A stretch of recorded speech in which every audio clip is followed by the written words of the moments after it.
Don Benito Juárez. ¿Te gustaría ser como Benito Juárez? Pues bienvenidos a Arteando, ¡iniciamos! Juárez, que nació en Guelatao, un pueblito de Oaxaca, una gloria de nuestra nación. Era un pastorecito, huerfanito a los 4 años, que estudió para licenciado con inmensa vocación. Nació el 21 de marzo. Hola pequeñitos, ¿qué tal? Te habla tu maestro Miguel Ángel. Bueno pequeños, en esta ocasión vamos a hacer membranza acerca de una fecha importante, que es el 21 de marzo. Y en esta ocasión vamos a festejar al licenciado Benito Juárez, presidente de México, icónico de nuestra historia, que nos ha enseñado bastantes cosas y unas frases, ¿verdad? Una frase inmortal que dice: entre los individuos como entre las naciones, el respeto al derecho ajeno es la paz. Bueno, ¿qué vamos a hacer, chicos? Pues bueno, antes de empezar, ¿qué vamos a realizar el día de hoy? Quiero mostrarte un video acerca de la biografía de Don Benito Juárez. ¿Quieres verla? Acompáñame, vamos a verla. ¡Iniciamos!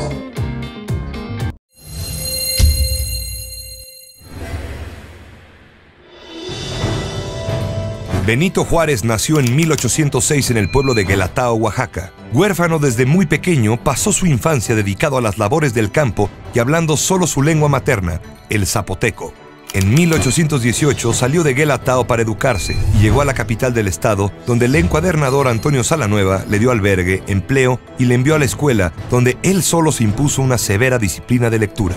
En 1821 ingresó al seminario donde cursó estudios de gramática latina y teología moral. Pasó después al Instituto de Ciencias y Artes de Oaxaca para estudiar la carrera de jurisprudencia, de la que se recibió como abogado en 1834. En 1847 fue electo diputado y viajó a la Ciudad de México, pero debido a la invasión estadounidense regresó a Oaxaca, donde recibió el nombramiento de gobernador interino. Era el primer gobernador de procedencia indígena en la historia independiente del país. Hasta antes de la invasión norteamericana, Juárez se había mostrado como un funcionario leal a Antonio López de Santana, pero cuando el presidente huía del invasor, Juárez le prohibió la entrada al estado de Oaxaca.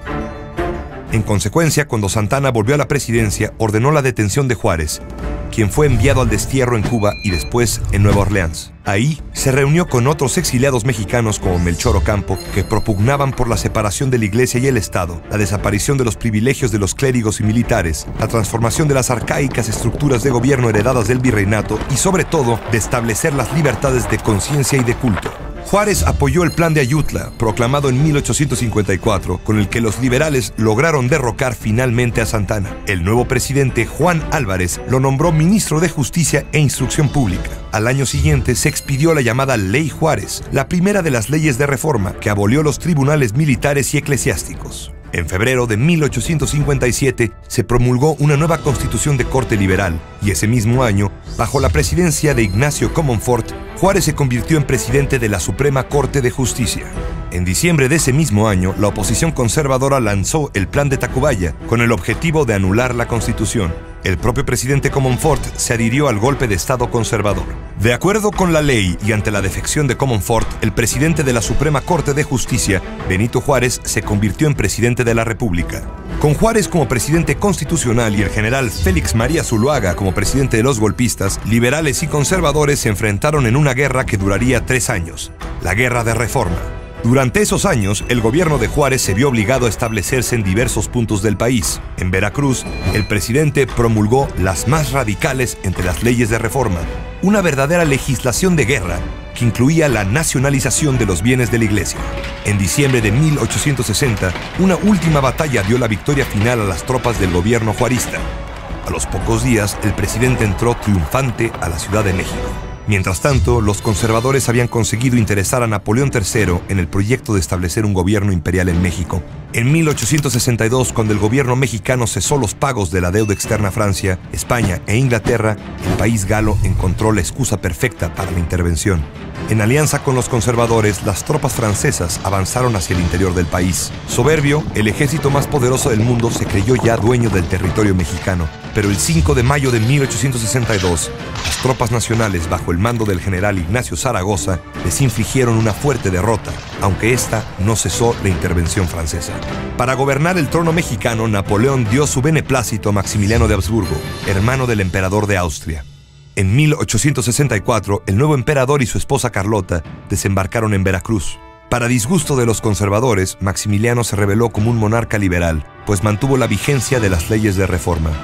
Pero Estados Unidos no estaba dispuesto a permitir que Francia interviniera en América y dio todo su apoyo a Juárez a partir de 1865, una vez terminada la guerra civil en aquel país. Al mismo tiempo, Napoleón planeaba el retiro de sus hombres de México, pues sabía que estaba cerca de desatarse un conflicto europeo de gran escala. Ya sin el apoyo francés, los republicanos recuperaron ciudad tras ciudad. Maximiliano fue capturado, sometido a juicio y condenado a muerte con sus generales Miramón y Mejía.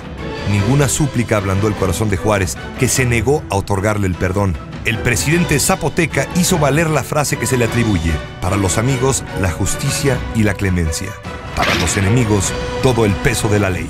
Restablecida la República en las elecciones de 1867, Benito Juárez fue reelecto presidente de México por abrumadora mayoría frente a su contrincante, el general Porfirio Díaz.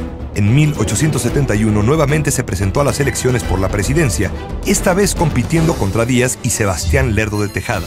Juárez volvió a triunfar, pero las acusaciones de fraude enturbiaron su victoria. En noviembre, Díaz se levantó en armas bajo la bandera de la no reelección. La rebelión estaba activa todavía cuando Benito Juárez se enfermó de muerte. El 18 de julio de 1872, en sus habitaciones de Palacio Nacional, falleció de un mal del corazón. Dejaba como legado un país que en las guerras contra el invasor habían forjado un sentimiento nacional. Un México donde la ley protegía la libertad de escribir, pensar y creer.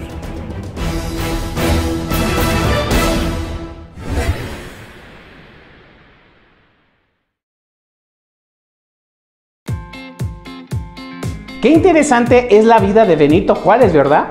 La verdad me llama mucho la atención porque es un pasaje en el cual nosotros podemos hacer creación de nuestra mente y decir, nosotros también podemos hacer como Benito Juárez. Claro, chicos, hay que echarle muchas ganas para que uno de nosotros puede ser hasta un gran presidente, ¿verdad? Bueno, ¿qué vamos a realizar, pequeños? En esta semana voy a estar entrando a clases y me gustaría, chicos, que vamos a disfrazarnos de Benito Juárez. ¿Te imaginas a un Benito que estuviera con nosotros en la clase de artes? Estaría padrísimo, ¿verdad? O en este caso una mujer presidente. ¿Te acuerdas que hace mucho tiempo habíamos hecho un video acerca de cómo serías presidente? Pero imagínate en esta ocasión que tú fueras Benito Juárez. ¿Qué vamos a hacer, chicos? En esta ocasión, utilizando el área de teatro, lo que vamos a realizar va a ser algo muy sencillito. Vamos a hacer algo, un elemento que consideres que representa a Benito Juárez. Desde un billete de 20 pesos, puede ser incluso un títere, puede ser incluso tú personificado, o el famoso peinadito, ¿verdad?, que hacía Benito Juárez, que era hacia de lado, se veía divertido, ¿verdad? O un dibujo en donde tú me representes la frase icónica, que es: entre los individuos, como entre las naciones, el respeto al derecho ajeno es la paz. Entonces, pequeñitos, pues bueno, me gustaría mucho ver ese trabajo, que ustedes elaboren algo que representa a Benito Juárez con el área de teatro. Sé que no es lo mismo, sé que el año pasado, bueno, ya estábamos de estas fechas, ya no habíamos estado en la escuela, ¿verdad? Pero años pasados ya estuviéramos haciendo una poesía, estuviéramos viendo otras situaciones con respecto a Benito Juárez, pero desafortunadamente por la pandemia no podemos trabajar. Pero chicos, yo te invito a que eso no sea un impedimento para que nosotros no podamos trabajar algo de artes. Bueno, pues espero tu fotografía, chicos. Mándame una fotografía de tu trabajo, de lo que tú estés haciendo, para que obviamente yo pueda hacer una exposición de tus trabajos.